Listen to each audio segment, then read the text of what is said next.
कौन समझ सकता है। लेकिन हासिल जमा क्या है जब अमीर खान मुत्तकी के साथ तस्वीर नहीं खिंचाना चाहते, उसको सेशन में बोलने नहीं देते, अगर अफगान तालिबान हुकूमत को डिप्लोमेटिक रिकग्निशन को देने को तैयार नहीं है, लेक्चर देने को सब तैयार होते हैं, सारे के सारे अमेरिका से डरते हैं। हमारे यहाँ मजहबी उलेमा जो है वो दिन रात हमें अमेरिका के खिलाफ लेक्चर देते हैं। मुझे उम्मीद है कि मजहबी रहनुमाओं ने भी देखा होगा कि 57 मुस्लिम ममालिक के वज़राए ख़ारजा इकट्ठे होते हैं। अमेरिका का खौफ इतना है कि किसी को डिप्लोमेटिक रिकग्निशन करने की बात नहीं होती। पड़ोसी मुल्क अफगानिस्तान में आप क्या एक्सपेक्ट करेंगे कि खाना खाएंगे, चाय पियेंगे, कॉफी पियेंगे, हमारी सड़कें बंद करेंगे, कुछ करेंगे नहीं, फिर चले जाएंगे? जी चले जाएंगे। और इसी बात मैं कहता हूं कि अमेरिकी फौजें निकली। राम राम मित्रों, आप सभी का हार्दिक स्वागत है आपके अपने चैनल द हिंदुस्तानी कल्चर में। और आज हम आप सभी के लिए एक ज़बरदस्त वीडियो लेकर आए हैं जो आप सभी के लिए बहुत ही ज्ञानवर्धक साबित होगा। तो आप वीडियो में अंत तक बने रहिए और वीडियो को लाइक एंड शेयर अवश्य करें और चैनल को सब्सक्राइब करें, जिससे कि आप भी द हिंदुस्तानी कल्चर का हिस्सा बनिए। इस वीडियो का ओरिजिनल लिंक भी आपको डिस्क्रिप्शन में मिल जाएगा। तो चलिए वीडियो को स्टार्ट। यहाँ से अमेरिका यहाँ से नहीं निकला और चौधरी साहब बैठे हुए हैं, इन्होंने भी मेरी बात को सेकंड किया था कि the capacity to do mischief America की जो बहुत ज्यादा है, रीबिल्ड शायद ना कर सके लेकिन तबाह बहुत कर सकते हैं। बेसिकली कहानी पढ़ते थे कि भाई बिल्ली के आने का पता चलना चाहिए चूहों को, और उसका हल ये निकाला किसी ने कि बिल्ली के गले में घंटी बांध दें ताकि बिल्ली आए तो पता चल जाए कि आ गई है बिल्ली। लेकिन फिर ये सवाल उठा था आखिर में कि बिल्ली के गले में घंटी बांधेगा कौन। यहाँ पर ये सूरत हाल ये है कि अमेरिका ने सैंक्शंस लगाए हुए हैं। खौफ इतना है अमेरिका का कि कोई उससे डाइग्रेशन नहीं कर सकता। चीन जो है, जो एस्पिरेंट है सुपर पावर बनने का, क्या वजह है कि चीन में कोई इनिशिएटिव लेने की, इस जमूत को तोड़ने की हिम्मत नहीं? कि रुस्तम शाह मोहम्मद साहब माना कि पाकिस्तान ने बहुत बड़ा इनिशिएटिव लिया, पाकिस्तान ने एक सिंसियर एफर्ट की, सऊदी अरब को साथ मिलाया, अफगानिस्तान का ह्यूमैनिटेरियन क्राइसिस पाकिस्तान से बेहतर कौन समझ सकता है।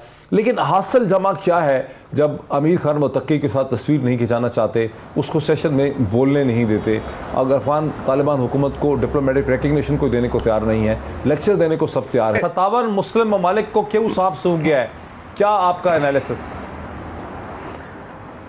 डॉक्टर साहब, वजह जाहिर है अमरीकी प्रेशर इतना था।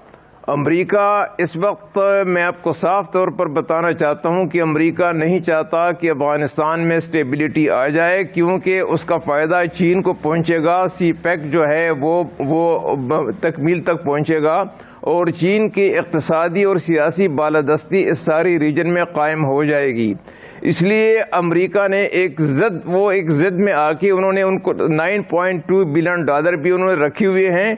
तालिबान ने ऐलान किया है कि हमें किसी मदद की ज़रूरत नहीं है, हमें किसी ट्रस्ट फंड की ज़रूरत नहीं है। अगर हमारे पैसे रिलीज़ हो जाएं और यूनाइटेड नेशन के पास जो हमारे $1 बिलियन हैं वो रिलीज़ हो जाएं तो हमें किसी मदद की ज़रूरत नहीं है।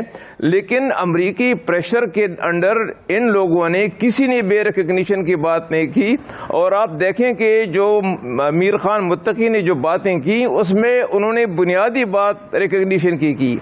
उन्होंने ये नहीं कहा कि हमें मदद चाहिए, हमें फूड एड चाहिए, हालांकि मदद उनको चाहिए, लेकिन उन्होंने सरफरिस्त जो बात की वो यही थी कि हमें रिकग्निशन मिलनी चाहिए, क्योंकि रिकग्निशन के बाद ही बैंक बहाल हो सकेंगे, रिकग्निशन के बाद ही वहाँ इंस्टीट्यूशन बहाल हो सकेंगे, रिकग्निशन के बाद ही यूरोपियन यूनियन भी उनको मदद देगा, अमेरिका उनके पैसे रिलीज़ करेगा, तो इकानमी चल पड़ेगी। जब तक रिकग्निशन नहीं होगी, इकानमी जो है उसको अपने उसमें लाना, रिस्टोर कराना वो बहुत मुश्किल है, वो तकरीबन नामुमकिन है। इसलिए लोगों ने इससे जो हकीकत है उससे आप वो चुरा रहे हैं। हकीकत को हम रिकग्नाइज नहीं करते। एक होता है रेट्रिक और दूसरा होता है हकीकत को फेस करने को कोई तैयार नहीं है। मेरे साथ रहे, बड़ा जबरदस्त आपने कहा कि ये 57 मुस्लिम ममालिक इकट्ठे होते हैं, सारे के सारे अमेरिका से डरते हैं। हमारे यहाँ मजहबी उलेमा जो है वो दिन रात हमें अमेरिका के खिलाफ लेक्चर देते हैं। मुझे उम्मीद है कि मजहबी रहनुमाओं ने भी देखा होगा कि 57 मुस्लिम ममालिक के वज़राए ख़ारजा इकट्ठे होते हैं। अमेरिका का खौफ इतना है कि किसी को डिप्लोमेटिक रिकग्निशन करने की बात नहीं होती।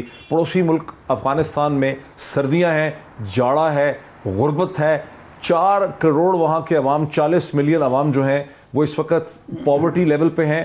वहाँ भूख नंग का खतरा है। 57 मुस्लिम ममालिक के फॉरेन मिनिस्टर इकट्ठे होते हैं।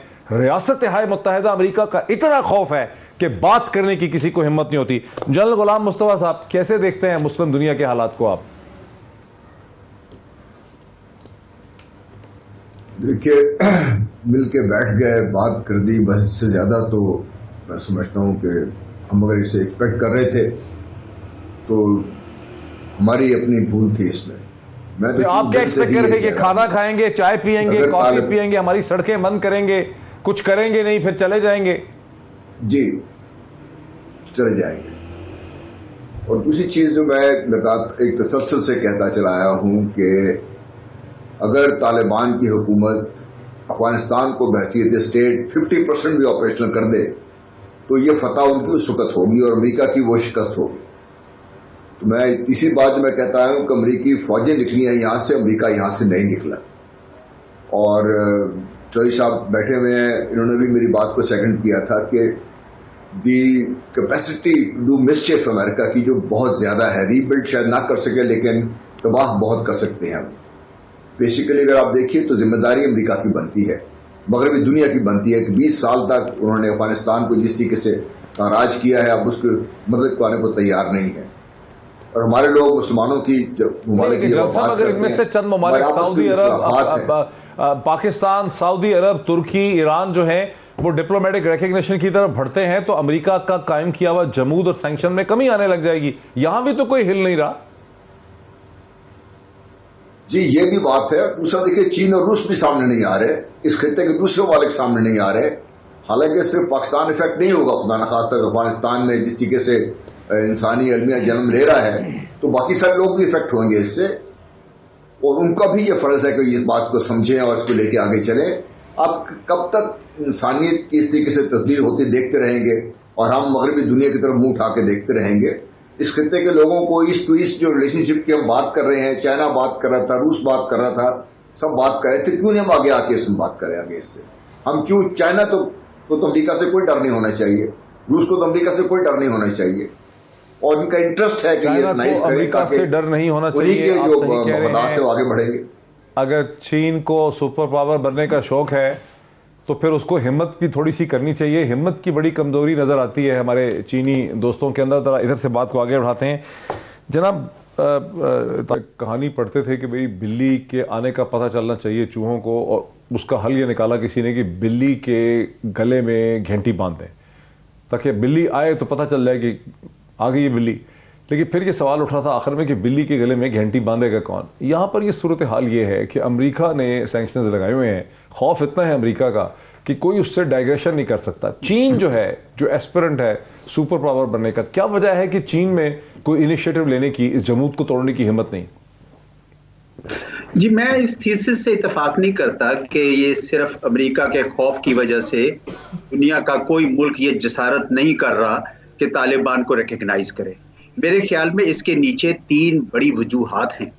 पहली वजह तो कानूनी पेचीदगी है जो 1267 रजीम से है, जिसमें 3 किस्म की पाबंदियां लगी हुई हैं। पहली पाबंदी तो ये थी कि इनके साथ कोई बंदा फाइनेंशियल मालियाती लेन देन नहीं कर सकता, ना ये पैसे ले सकते हैं किसी से, ना ये पैसे दे सकते हैं, और अगर कोई करेगा तो उस पर भी सैंक्शंस लग जाएंगे। दूसरी जो जिसकी वायलेशन भी काफी हुई है, एक ये कि आर्म्स ये नहीं रख सकते अपने साथ, और तीसरी ये कि इंटरनेशनल ट्रैवल नहीं कर सकते, और जब भी इन्होंने ट्रैवल करना होता है तो वो 1267 एक कमेटी बनी हुई है अक़वाम मुत्तहिदा में, उससे एग्जेम्पशन लेते हैं, उनके बिहाफ पे कोई ना कोई एग्जेम्पशन लेते हैं। तो एक तो ये कानूनी पेचीदगी, और तमाम मुल्कों ने बशमूल पाकिस्तान, बशमूल OIC की, बशमूल चाइना एंड रशिया, उन्होंने अपने नेशनल लॉज में ये शामिल कर लिया हुआ है। SRO जब तक ये डी लिस्टिंग नहीं होती, जब तक ये नहीं होती कानूनी लिहाज से, आप जो भी इनके साथ डील करेगा वो सैंक्शंस का शिकार। इस डी लिस्टिंग के लिए क्या करना होगा अफगान तालिबान को? कैसे होगी डी लिस्टिंग के लिए P5 जो हैं, परमानेंट 5, उनको मिलजुल कर बैठना होगा और वहां पे अक़वाम मुत्तहिदा में ये दरखास्त देंगे, और इनकी दरखास्त के ऊपर पॉजिटिव एक रेजोल्यूशन आएगा, जिसके बाद ये डी लिस्टिंग होगी। पूरा एक पैटर्न और पूरा एक प्रोसीजर बना हुआ है, लेकिन हो सकता है उसमें लेकिन टाइम लगेगा। दूसरी वजह मैं ये बताना चाह रहा हूं कि जो सियासी मंजरनामा है उसके अंदर लेकिन भी अगर वहां कुछ पर मसाइल। अमेरिका, अगर वहां पे रूस और चीन इनिशिएटिव लेते भी हैं, इसका तो मतलब वही हुआ ना सर कि अगर वहां पे रूस और चीन इनिशिएटिव लेते भी हैं, वहां इस पे बहस होती भी है, तो अमेरिका जब तक खुश नहीं होगा वो अपना हक इस्तराद इस्तेमाल करेगा, वीटो कर देगा।